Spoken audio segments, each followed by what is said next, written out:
Section 25, The Borgias, Chapter 14. The Duke of Valentinois had continued his road towards Città di Castello and Perugia, and had seized these two towns without striking a blow, for the Vitelli had fled from the former, and the latter had been abandoned by Gianpaolo Bagliano, with no attempt whatever at resistance. There still remained Siena, where Pandolfo Petrucci was shut up, the only man remaining of all who had joined the league against Caesar. But Siena was under the protection of the French. Besides, Siena was not one of the states of the Church, and Caesar had no rights there. Therefore he was content with insisting upon Pandolfo Petrucci's leaving the town and retiring to Lucca, which he accordingly did. Then, all on this side being peaceful and the whole of Romagna in subjection, Caesar resolved to return to Rome and help the Pope to destroy all that was left of the Orsini. This was all the easier because Louis XII, having suffered reverses in the kingdom of Naples, had since then been much more concerned with his own affairs to disturb himself about his allies.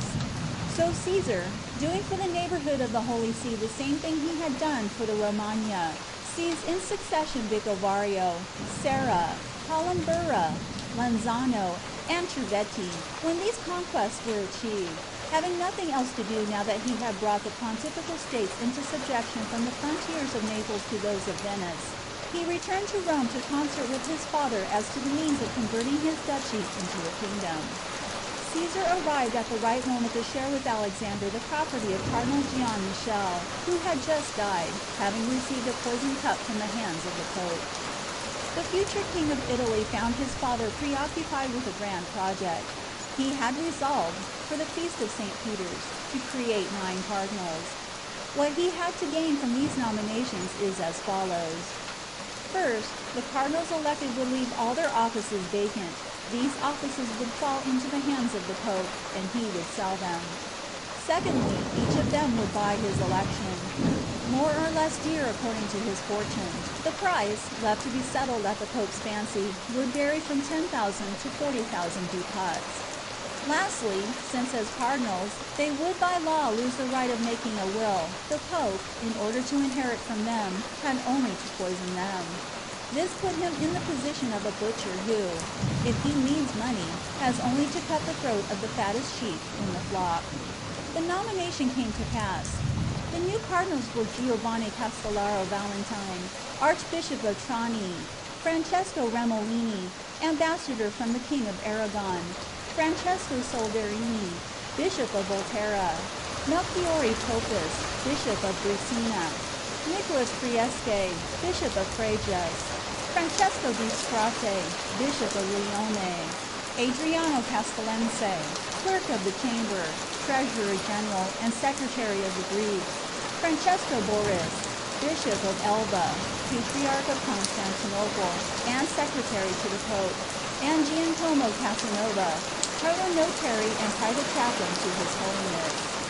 The price of their signing paid and their vacated offices sold, the Pope made his choice of those he was to poison. The number was fixed at 3, 1 old and 2 new. The old one was Cardinal Casanova, and the new ones Melchior Topus and Adriano Castellense, who had taken the name of Adrian of Carnota, from that town where he had been born, and where, in the capacity of Clerk of the Chamber, Treasurer General, and Secretary of Greeks, he had amassed an immense fortune. So when all was settled between Caesar and the Pope, they invited their chosen guests to supper in a vineyard situated near the Vatican, belonging to the Cardinal of Corneto.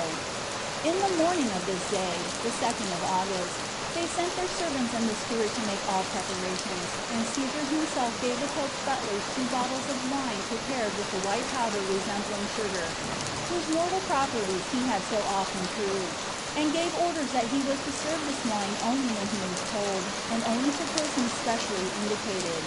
The butler accordingly put the wine in the sideboard apart, bidding the waiters on no account to touch it, as it was reserved for the Pope's drinking. The poison of the Borgias, say contemporary writers, was of 2 kinds, powder and liquid. The poison in the form of powder was a sort of white flour, almost impalpable, with the taste of sugar, and called contarella. Its composition is unknown.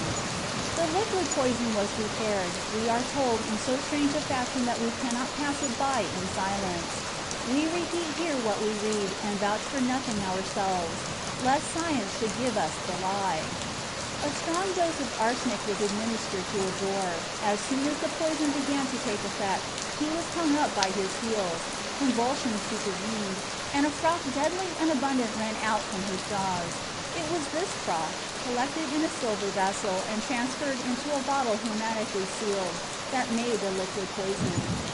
Towards evening, Alexander VI walked from the Vatican leaning on Caesar's arm, and turned his steps towards the vineyard, accompanied by Cardinal Carafa. But as the heat was great and the climb rather steep, the Pope, when he reached the top, stopped to take breath.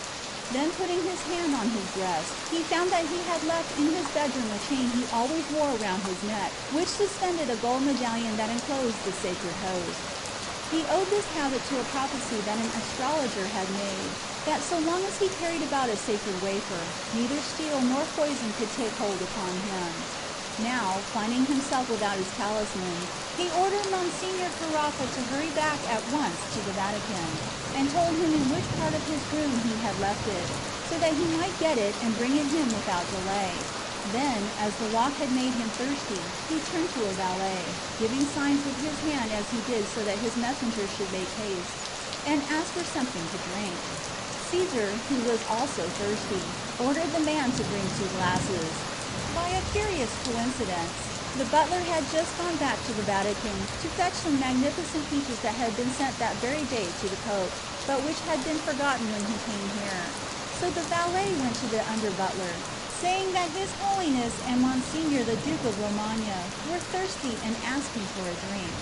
The under-butler, seeing 2 bottles of wine set apart, and having heard that this wine was reserved for the Pope, took one, and telling the valet to bring 2 glasses on a tray, poured out this wine, which both drank, little thinking that it was what they had themselves prepared to poison their guests.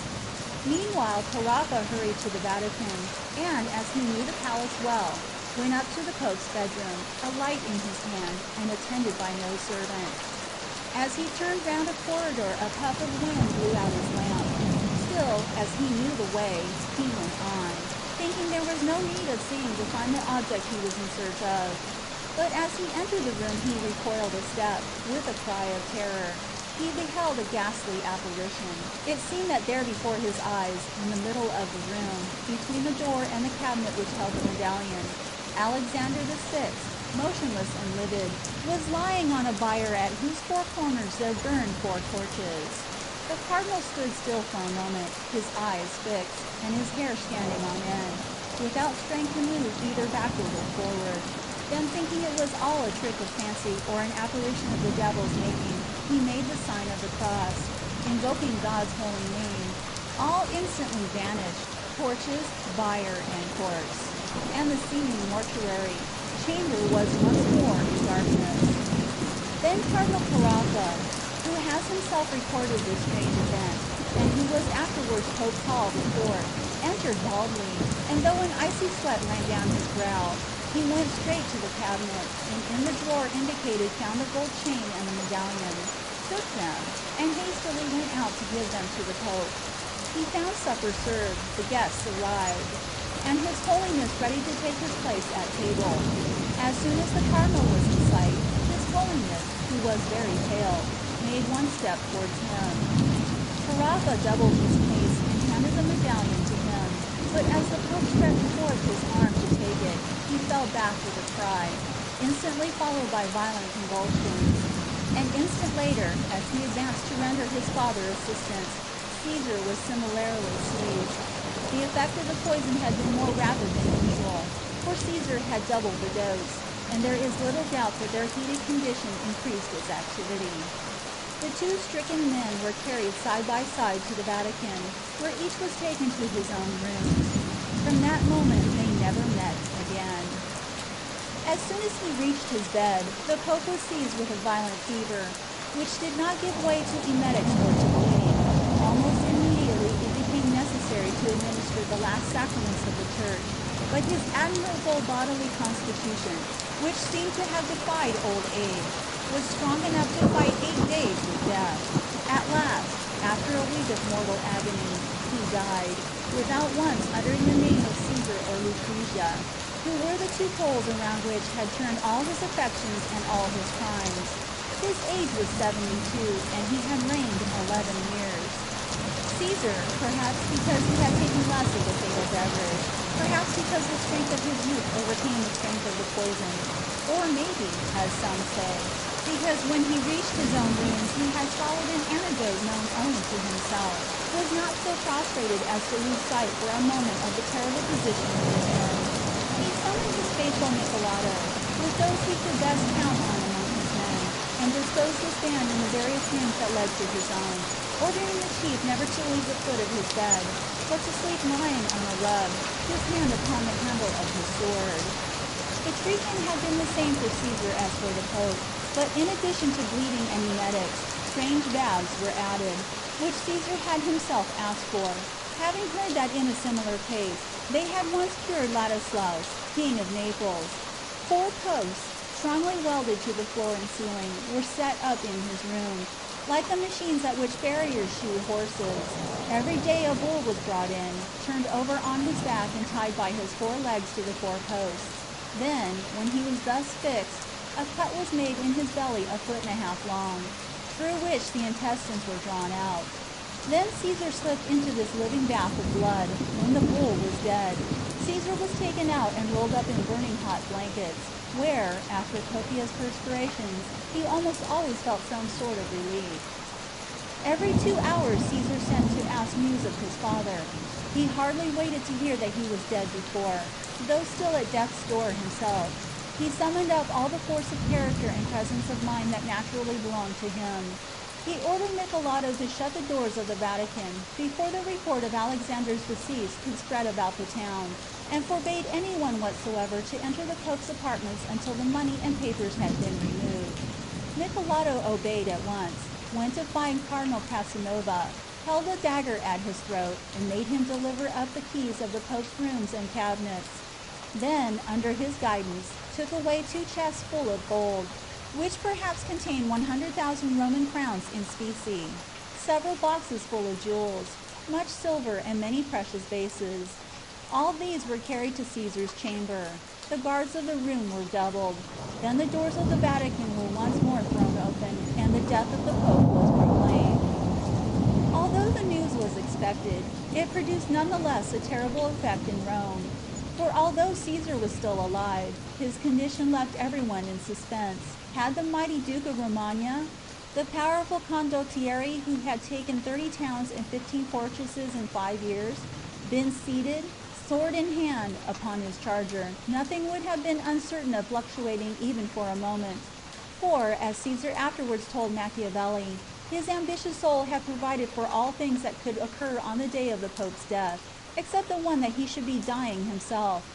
But being nailed down to his bed, sweating off the effects the poison had wrought, so though he had kept his power of thinking, he could no longer act, but must needs wait and suffer the course of events, instead of marching on in front and controlling them.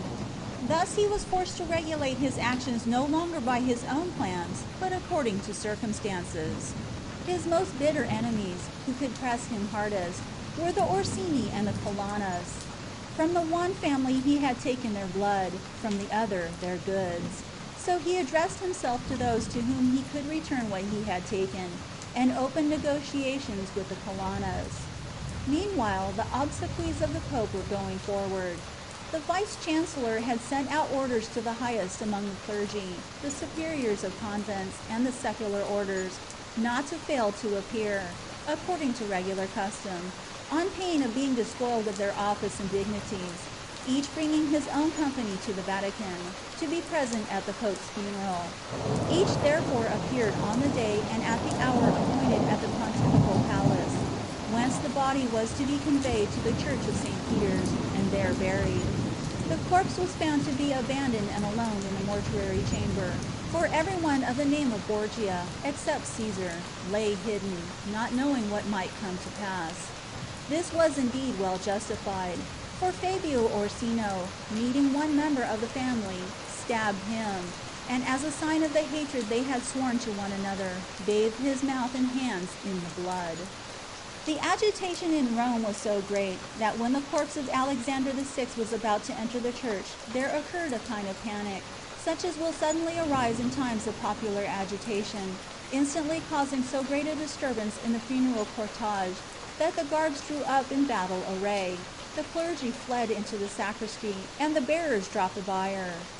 The people, tearing off the pall which covered it, disclosed the corpse, and everyone could see with impunity and close at hand the man who, 15 days before, had made princes, kings, and emperors tremble, from one end of the world to the other.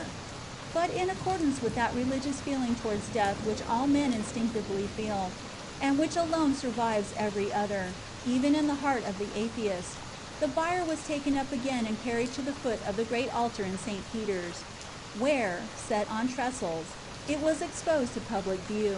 But the body had become so black, so deformed and swollen, that it was horrible to behold.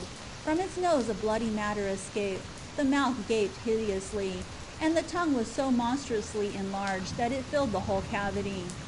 To this frightful appearance was added a decomposition so great that, although at the Pope's funeral it is customary to kiss the hand which bore the fisherman's ring, not one approached to offer this mark of respect and religious reverence to the representative of God on earth. Towards 7 o'clock in the evening, when the declining day adds so deep a melancholy to the silence of the church, 4 porters and 2 working carpenters carried the corpse into the chapel where it was to be interred, and, lifting it off the catafalque, where it lay in state, put it in the coffin which was to be its last abode.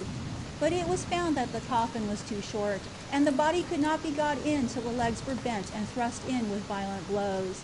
Then the carpenters put on the lid, and while one of them sat on top to force the knees to bend, the others hammered in the nails.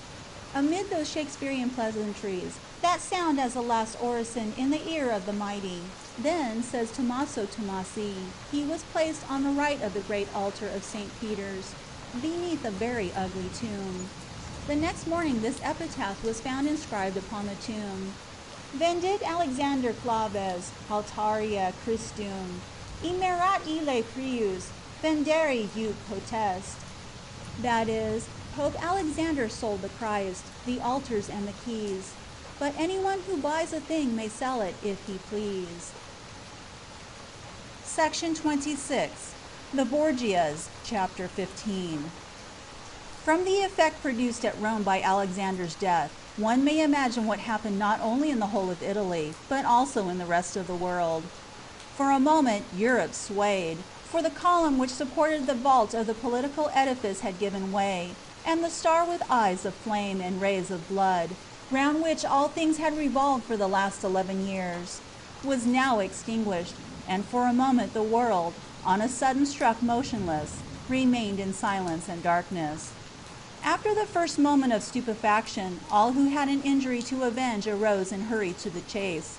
Sforza retook Pesaro, Baglioni Perugia, Guido and Ubaldo Urbino, and La Rovere Sinigaglia. The Vitelli entered Città di Castello, the Appiani Piombino, the Orsini Monte Giordano, and their other territories.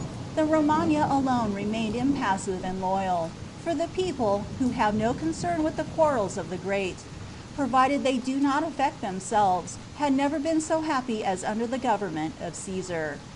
The Colonnas were pledged to maintain a neutrality, and had been consequently restored to the possession of their castles, and the cities of Chiuasano, Capodano, Frascati, Rocca di Papa, and Nettuno, which they found in a better condition than when they had left them, as the Pope had had them embellished and fortified.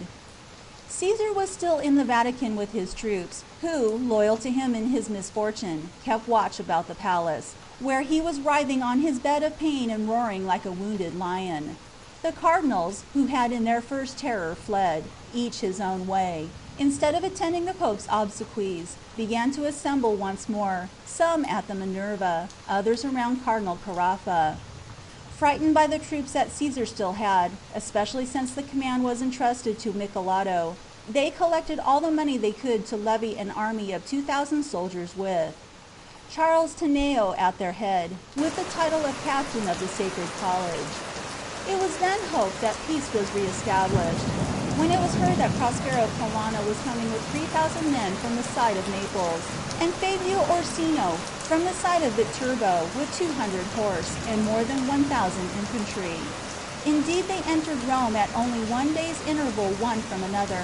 By so similar an ardor were they inspired. Thus there were 5 armies in Rome. Caesar's army, holding the Vatican and the Borgo. The army of the Bishop of Nicastro, who had received from Alexander the guardianship of Castle Sant'Angelo, and had shut himself up there, refusing to yield. The army of the Sacred College, which was stationed round about the Minerva. The army of Prospero Colonna, which was encamped at the Capitol.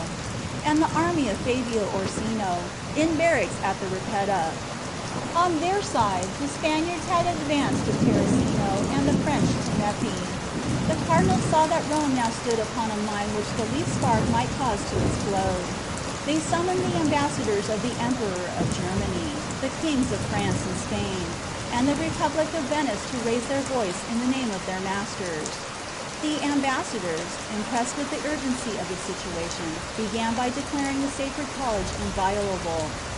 They then ordered the Orsini, the Colonnas, and the Duke of Valentinois to leave Rome and go each his own way. The Orsini were the first to submit. The next morning their example was followed by the Colonnas. No one was left but Caesar, who said he was willing to go, but desired to make his conditions beforehand. The Vatican was undermined, he declared, and if his demands were refused, he and those who came to take him should be blown up together. It was known that his were never empty threats they came to terms with. Caesar promised to remain 10 miles away from Rome the whole time the conclave lasted, and not to take any action against the town or any other of the ecclesiastical states. Fabio Orsino and Prospero Colonna had made the same promises. It was agreed that Caesar should quit Rome with his army, artillery, and baggage, and to ensure his not being attacked or molested in the streets, the Sacred College should add to his numbers 400 infantry, who, in case of attack or insult, would fight for him. The Venetian ambassador answered for the Orsini, the Spanish ambassador for the Colonnas, the ambassador of France for Caesar. At the day and hour appointed, Caesar sent out his artillery, which consisted of 18 pieces of cannon and 400 infantry of the Sacred College, on each of whom he bestowed a ducat. Behind the artillery came 100 chariots escorted by his advance guard. The Duke was carried out of the gate of the Vatican. He lay on a bed covered with a scarlet canopy, supported by 12 halberdiers, leaning forward on his cushion so that no one might see his face, with its purple lips and bloodshot eyes. Beside him was his naked sword, to show that, feeble as he was, he could use it at need. His finest charger, caparisoned in black velvet embroidered with his arms, walked beside the bed, led by a page, so that Caesar could mount in case of surprise or attack. Before him and behind, both right and left, marched his army, their arms at rest, but without beating of drums or blowing of trumpets. This gave a somber, funereal air to the whole procession, which at the gate of the city met Prospero Colonna awaiting it with a considerable band of men. Caesar thought at first that, breaking his word as he had so often done himself, Prospero Colonna was going to attack him. He ordered a halt, and prepared to mount his horse. But Prospero Colonna, seeing the state he was in, advanced to his bedside alone. He came, against expectation, to offer him an escort, fearing an ambuscade on the part of Fabio Orsino, who had loudly sworn that he would lose his honor or avenge the death of Paolo Orsina, his father. Caesar thanked Colonna, and replied that from the moment that Orsini stood alone, he ceased to fear him. Then Colonna saluted the Duke, and rejoined his men, directing them towards Albano, while Caesar took the road to Città Castellana, which had remained loyal. When there, Caesar found himself not only master of his own fate, but of others as well.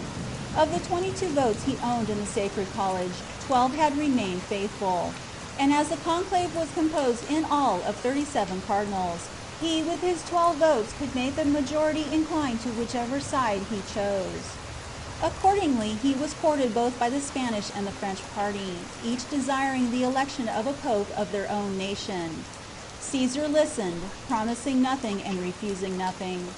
He gave his 12 votes to Francesco Piccolomini, Cardinal of Siena, one of his father's creatures who had remained his friend, and the latter was elected on the 8th of October and took the name of Pius III. Caesar's hopes did not deceive him. Pius III was hardly elected before he sent him a safe conduct to Rome. The Duke came back with 250 men at arms, 250 light horse, and 800 infantry, and lodged in his palace, the soldiers camping round about.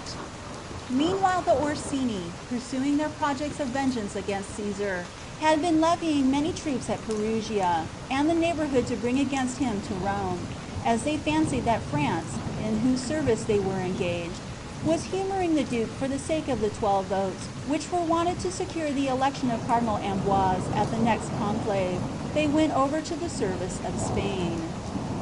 Meanwhile, Caesar was signing a new treaty with Louis XII, by which he engaged to support him with all his forces, and even with his person, so soon as he could ride, in maintaining his conquest of Naples. Louis, on his side, guaranteed that he should retain the possession of the states he still held, and promised his help in recovering those he had lost. The day when this treaty was made known, Gonzalvo di Cordova proclaimed to the sound of a trumpet in all the streets of Rome that every Spanish subject serving in a foreign army was at once to break his engagement on pain of being found guilty of high treason.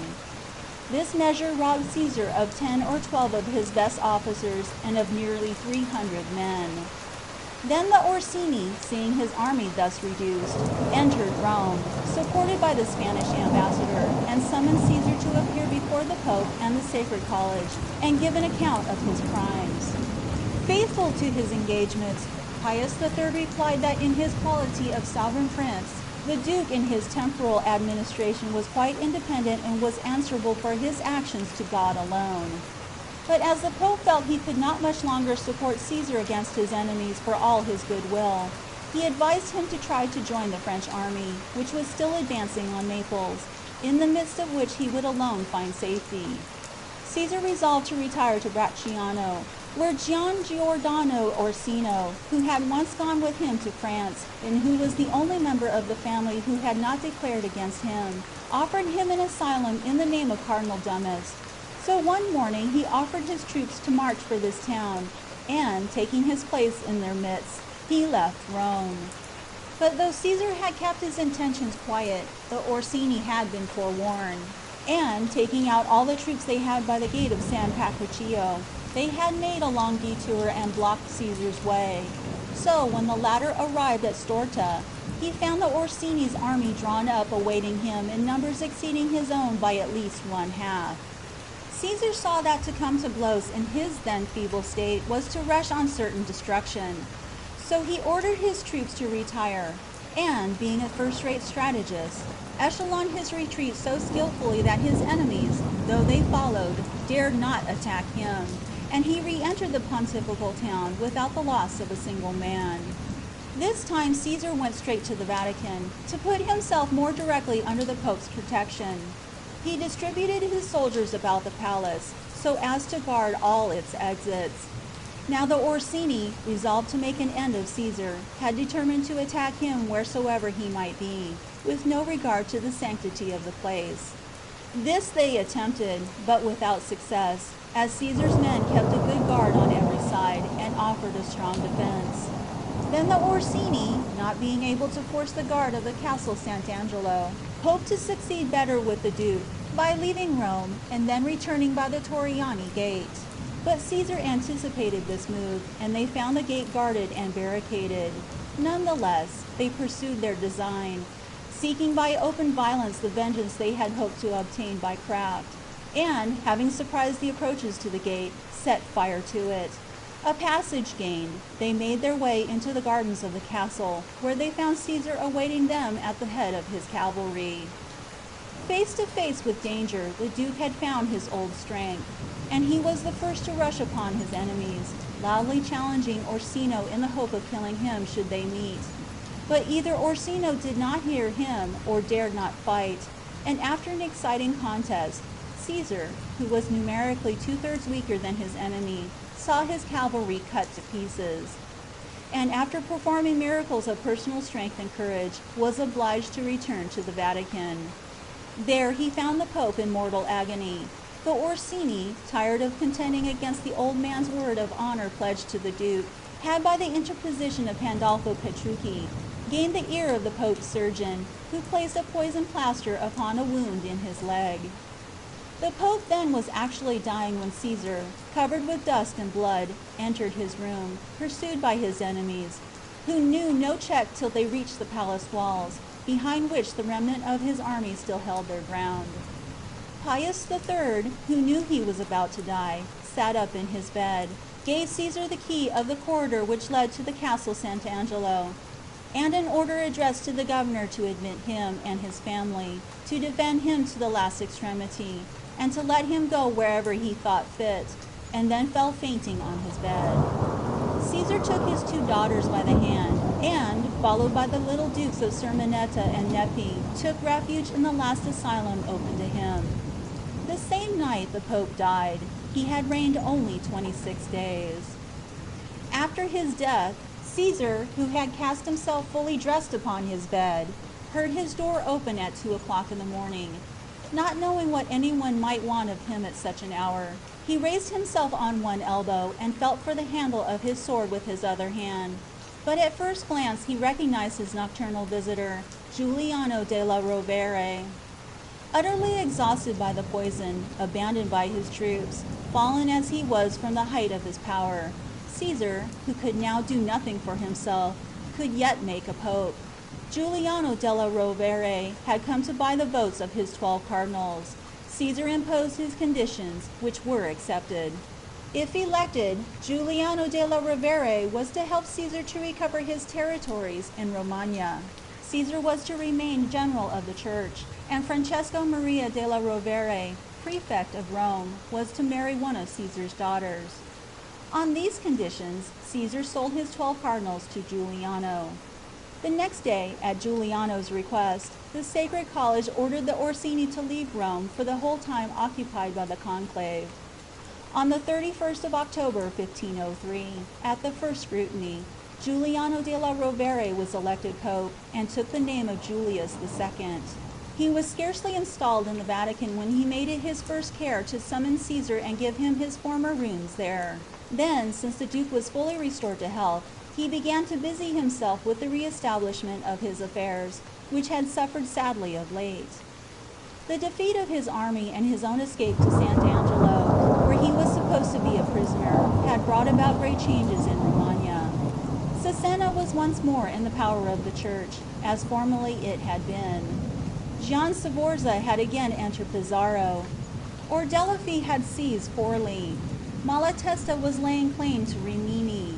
The inhabitants of Imola had assassinated their governor, and the town was divided between 2 opinions.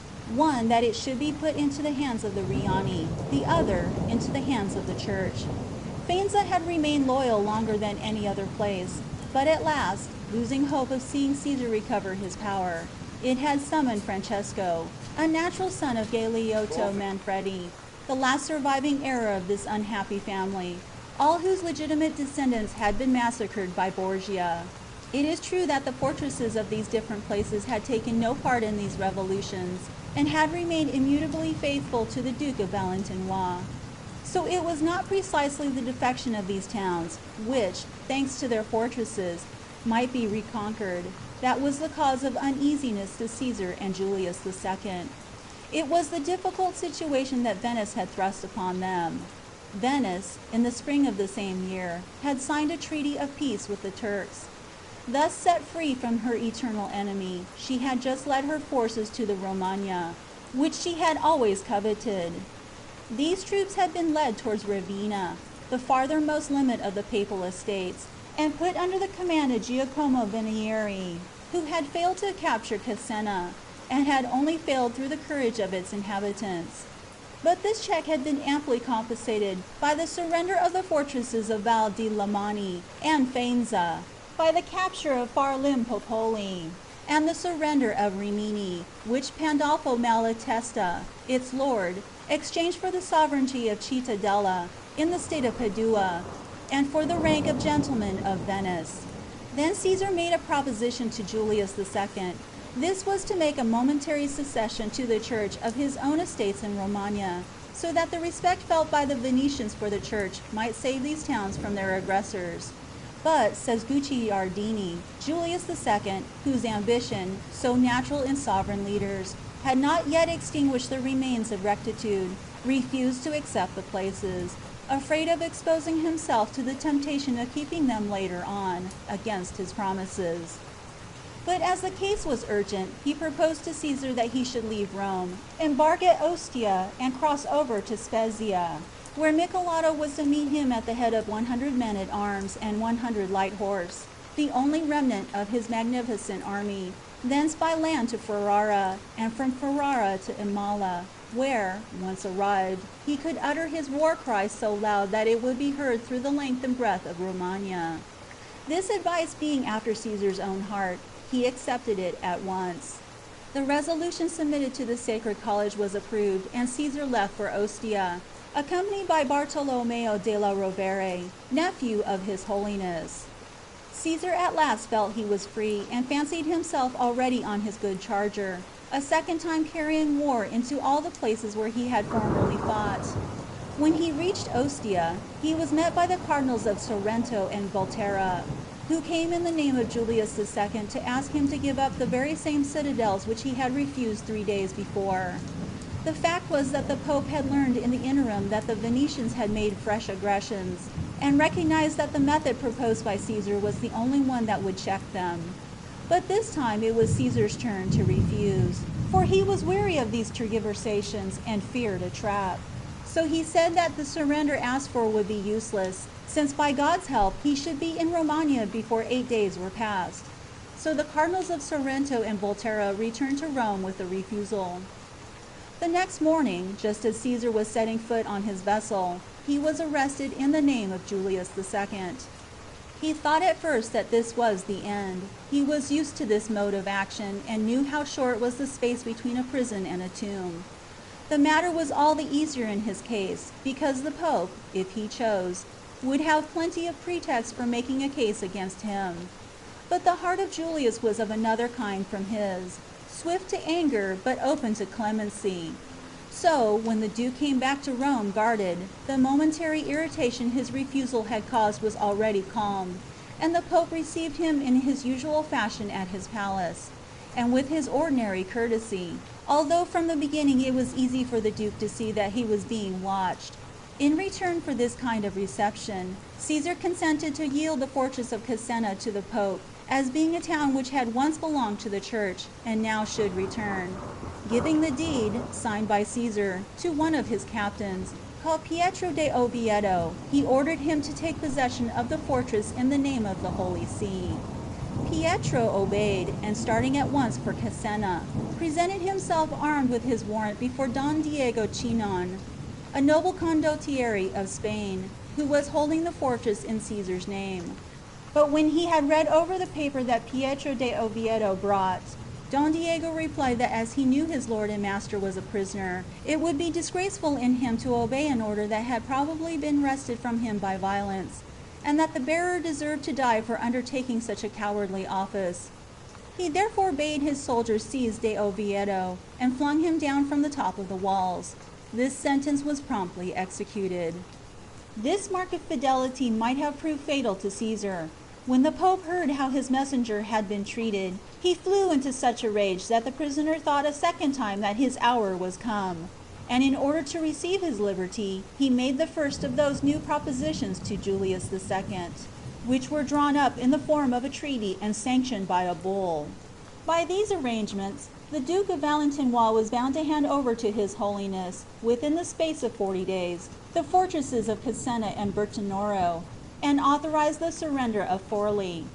This arrangement was guaranteed by two bankers in Rome who were responsible for 15,000 ducats, the sum total of the expenses which the governor pretended he had incurred in the place on the duke's account. The pope, on his part, engaged to send Caesar to Ostia, under the sole guard of the Cardinal of Santa Croce and two officers, who were to give him his full liberty on the very day when his engagements were fulfilled. Should this not happen, Caesar was to be taken to Rome and imprisoned in the castle of Sant'Angelo. In fulfillment of this treaty, Caesar went down the Tiber as far as Ostia, accompanied by the pope's treasurer and many of his servants. The Cardinal of Santa Croce followed, and the next day joined him there.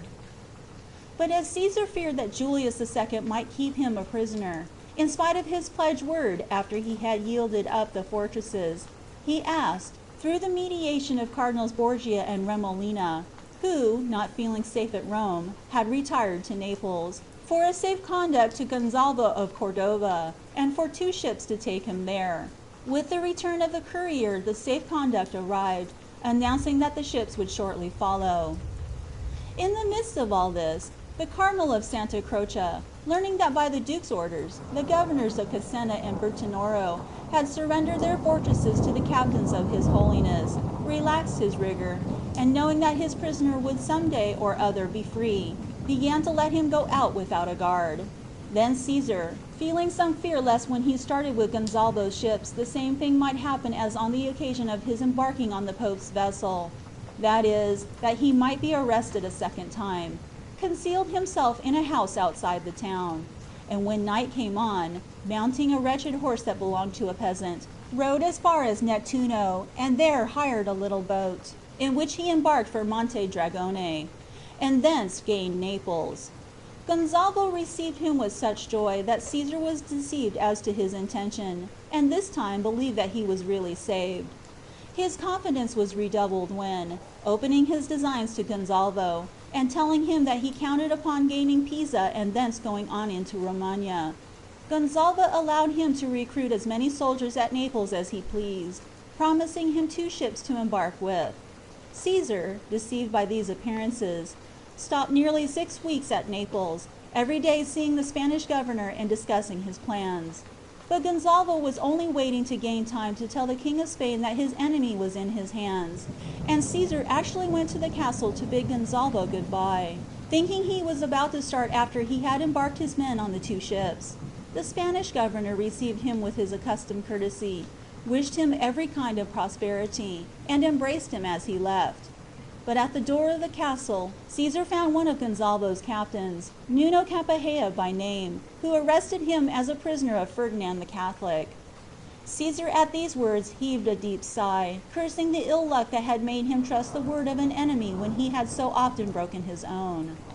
He was at once taken to the castle, where the prison gate closed behind him, and he felt no hope that anyone would come to his aid, for the only being who was devoted to him in this world was Michelato, and he had heard that Michelato had been arrested near Pisa by order of Julius II. While Caesar was being taken to prison, an officer came to him to deprive him of the safe conduct given him by Gonzalvo. The day after his arrest, which occurred on the 27th of May, 1504, Caesar was taken aboard a ship, which at once weighed anchor and set sail for Spain. During the whole voyage he had but one page to serve him, and as soon as he disembarked he was taken to the castle